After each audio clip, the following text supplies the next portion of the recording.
Hello everyone, welcome back guys. Hope you all are doing well. This is Mohammad Badruddin and today we are going to solve lab number 4 from race condition vulnerability module from Portsiger.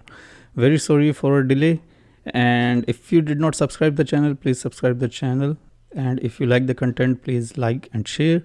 And before going further, this little disclaimer as always for you. This video and its content are only for educational and awareness purpose, and I do not support any unethical or illegal act.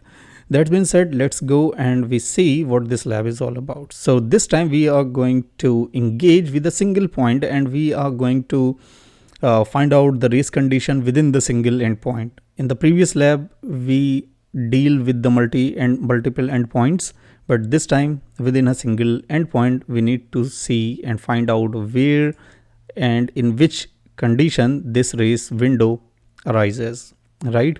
So the agenda of this lab's email change feature contains a race condition that enables you to associate an arbitrary email address with your account. So someone with the address carlos@ginandjuice.shop has a pending invitation to be an administrator for the site, but they have not yet created an account. Fine. Therefore, any user who successfully claims this email address will automatically inherit admin privileges. Okay, so to solve the lab, first of all, we need to identify the race condition, and we need to claim this particular email address. Okay, so somehow we need to impersonate this email address.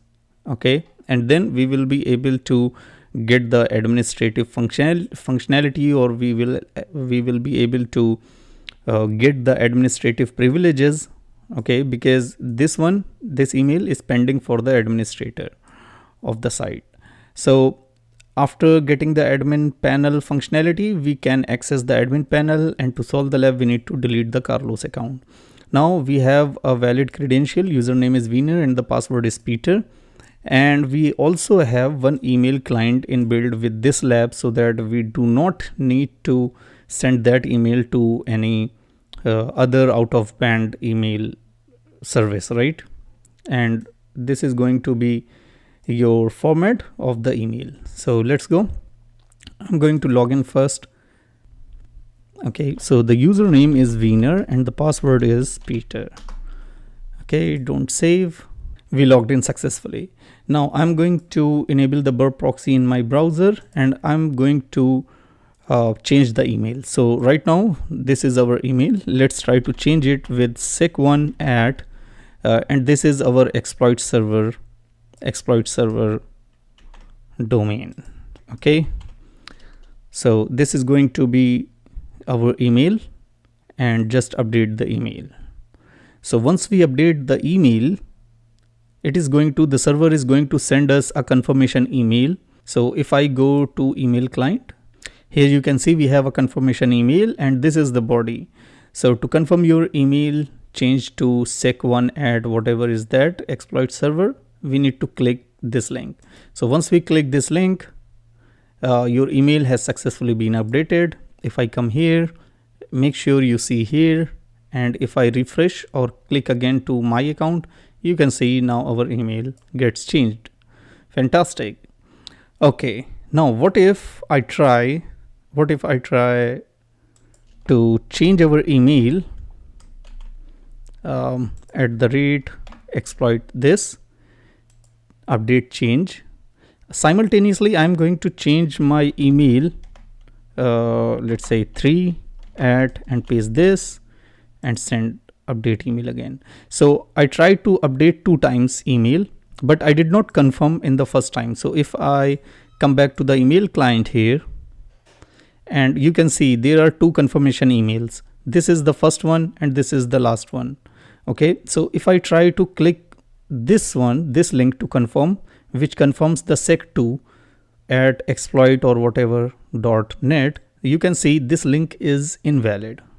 But if I try to confirm this email, you will see your email has been updated successfully. And if I come here, you can see our email gets changed. So that means if you try to change your email multiple times simultaneously, okay, in a series of requests, so only the last update email request is going to be valid. Now this happens because whenever you try to update your email, it is going to save the link with the message in the database server, right? And the same message is going to be sent over the email to your email address, whatever you try to change here.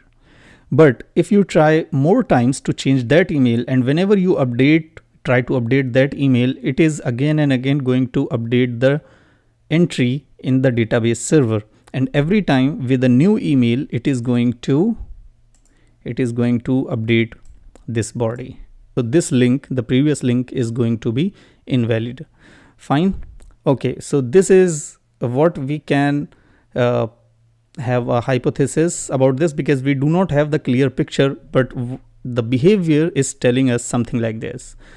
Now what I'm going to do here to just make few things confirm, I am going to see the post request where we change the email address. This is the post request where we try to change the email address, right? And I'm going to send this email to the repeater multiple times. Okay, so send this, and I'm going to use the shortcut Control R. So Control R. Okay, now go to the repeater. Here we have 10 requests, and let's change all of these email addresses. So let's say this one is going to be cyber1, and I'm going to copy this cyber. Okay, come back to the second request, come here, paste that, and let's say cyber2. Come here, change this sec3 to cyber3. 4, paste that cyber4. 5, cyber5. cyber6. Okay, cyber7, and paste that cyber8.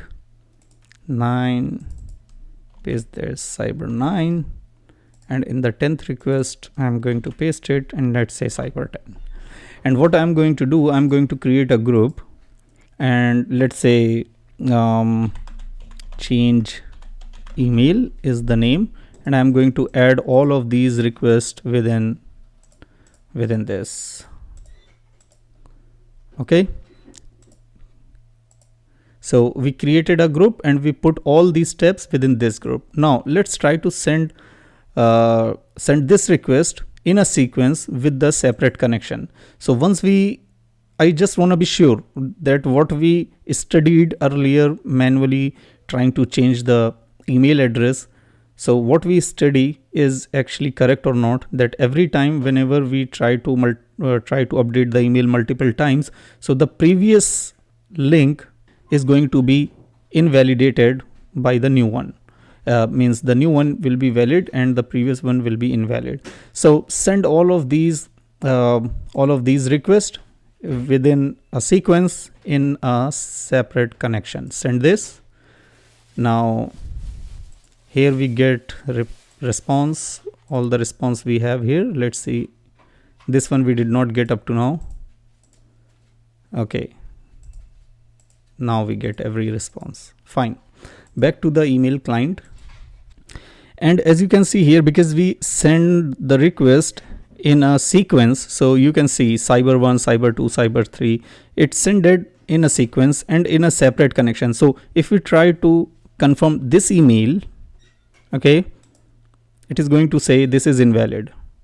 Why? Because now this does not exist in the database. The last request exists in the database. So if we confirm this, you will see this one is successfully updated. So if we come here and try to refresh, you can see cyber10 is our now updated email. Fine. Now the next thing what I'm going to do, what if we send all of these requests in a parallel? So you will see a difference. I'm going to send it send group in parallel and just send these all the requests.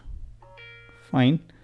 So once we send this request and go back to our email client, you will see one thing very interesting.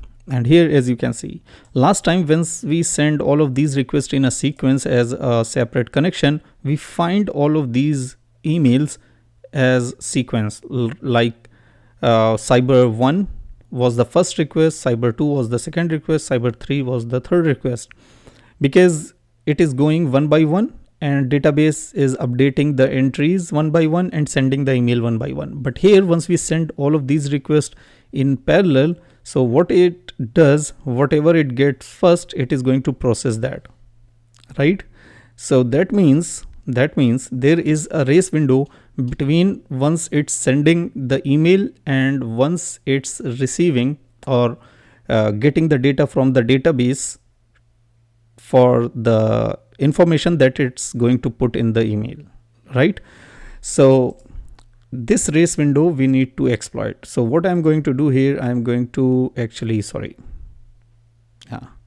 I'm going to delete this group. Okay, so back to the group suite, and here I'm going to check the post request. This is our post request, right? I'm going to send this post request again to the repeater 2 times. Come back to the repeater, creating one more group. Okay, and let's say change email, same name or whatever name you want to put, you can put here, created. And here within these requests, I'm going to change few things, like let's say put it cyber 10, no problem. But here we have to put this Carlos, this email because we need to impersonate this email is binded with the administrative privileges, so we will be able to get the admin permissions. Okay, back here, paste that. Okay, so it's ready, everything is fine. I'm going to send these requests as parallel request, and let's just send this back to the email client, and let's try to access the email. So this is the last one, and as you can see, the email is sent by no reply to this email address, and it is saying to confirm your email changing to cyber 10, but we need to change it to Carlos. So that means it doesn't work. We need to back here and send this request again. You may need to send this request multiple times until you get this email address into the body section of the responses in the email client. So refresh the email client again, and again we find the same thing, cyber 10. Back here, I'm going to change actually this cyber 10 to something else so that we can identify this response from rest of the previous response. Okay, send this again, refresh. Let's see, first we get here. Up to now we did not find here. Okay, the response is there. Refresh client, and it's saying radar, not the Carlos one. So send it multiple times. Okay, back here, refresh. Nope. Back again.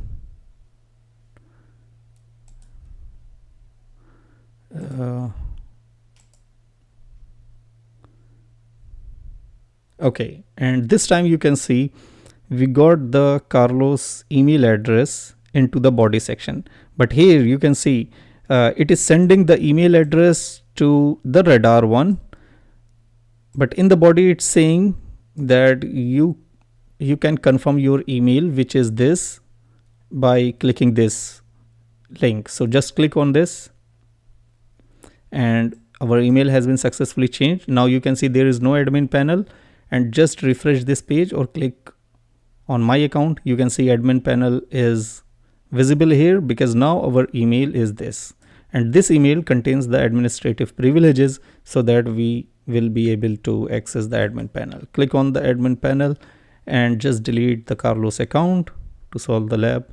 And there we go. Congratulations, you solved the lab. Hope you enjoy this. See you in the next video. Bye.